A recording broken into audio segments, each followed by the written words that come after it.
Islam and entertainment from the 7th of the 8th month of 1446.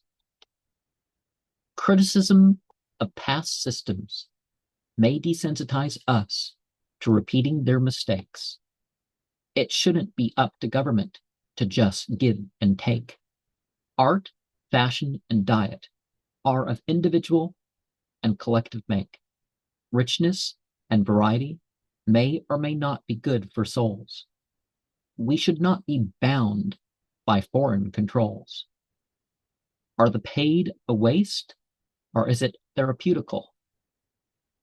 Is the fiction and pattern even a fable? Invention by happenstance can aid the physical and mental. Now each is more ready to flow with the seasons.